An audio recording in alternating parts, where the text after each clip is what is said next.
Krisis finansial adalah kondisi terpuruknya perekonomian suatu negara.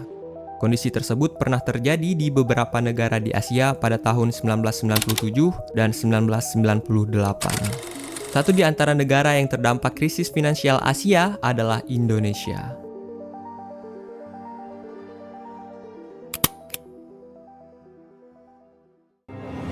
Krisis ekonomi di sepanjang tahun 1997 hingga 98 menjadi episode kelam bagi bangsa Indonesia. Nilai rupiah terjun bebas, harga kebutuhan pokok meroket, sejumlah industri dan perusahaan gulung tikar. Nah, di Indonesia sendiri fenomena tersebut lebih familiar disebut dengan krisis moneter atau krismon. Kondisi di mana penurunan perekonomian suatu negara dapat memberikan dampak signifikan ke berbagai aspek. Selain menghambat sistem perekonomian suatu negara, krisis moneter juga menimbulkan berbagai kekacauan dan kerusuhan di masyarakat. Lantas, apa penyebab terjadinya krisis moneter di Asia pada saat itu?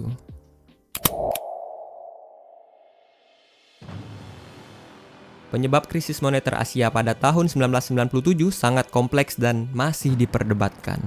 Nah, diduga penyebab utamanya adalah hot money bubble atau gelembung uang panas.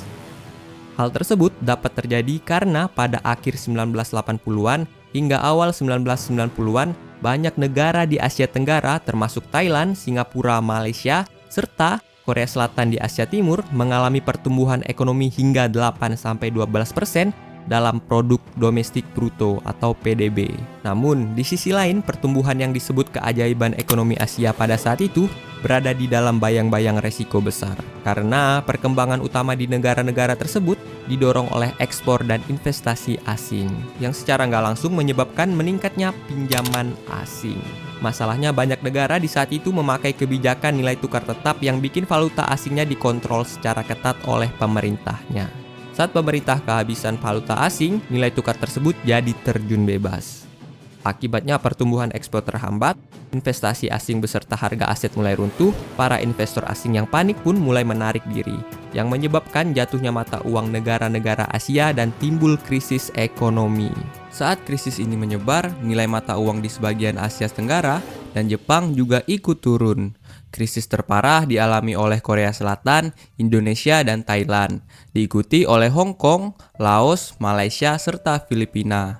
Sedangkan perekonomian Brunei, Cina Daratan, Singapura, Vietnam, Jepang, dan Taiwan juga terganggu, tapi nggak terlalu parah. Nah, di Indonesia sendiri, krisis moneter Asia 1997 berakibat pada timbulnya krisis sosial dan politik, bahkan berbuntut pada lengsernya Presiden Soeharto tahun 1998. Dampak krisis moneter Asia pada saat itu dimulai di Thailand pada 2 Juli 1997, setelah nilai mata uang baht Thailand mengalami depresiasi atau jatuh.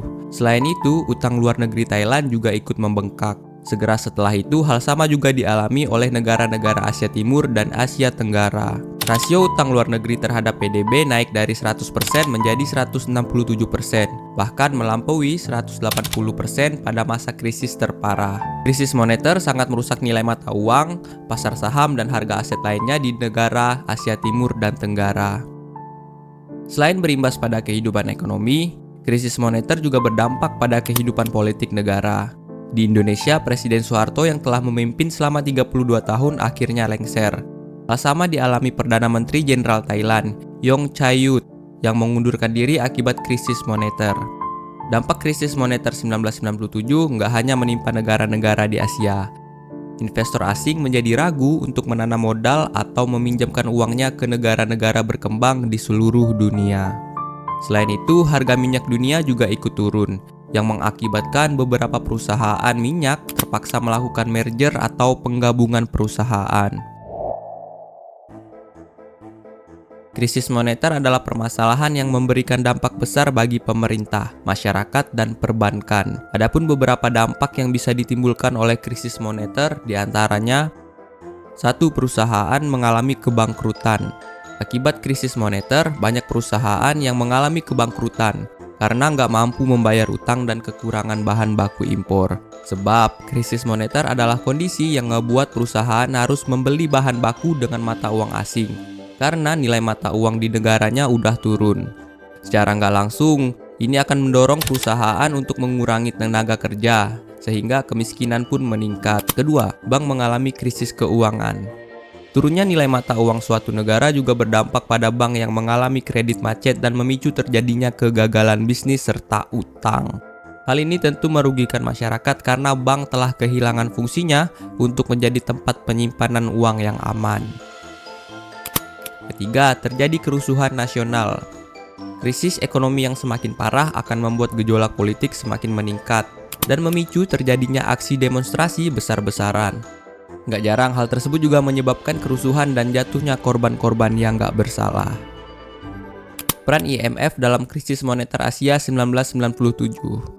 International Monetary Fund atau IMF adalah lembaga yang bertanggung jawab untuk membuat dan menjaga sistem moneter internasional. Ketika terjadi krisis moneter Asia tahun 1997, IMF mengeluarkan beberapa paket bailout atau dana talangan untuk negara-negara yang paling parah terkena dampak dari krisis ekonomi. Misalnya dana talangan sekitar 20 miliar dolar Amerika Serikat ke Thailand, 40 miliar dolar AS ke Indonesia, dan 59 miliar dolar AS ke Korea Selatan. Hal itu dilakukan agar negara-negara tersebut nggak mengalami kebangkrutan. Negara-negara yang menerima paket juga diminta untuk mengurangi pengeluaran pemerintahan, membiarkan lembaga keuangan yang bangkrut tutup, dan menaikkan suku bunga. Antara 1998 sampai 1999 terjadi pemulihan dari krisis yang berlangsung sangat cepat dan kekhawatiran dari dunia pun mulai mereda.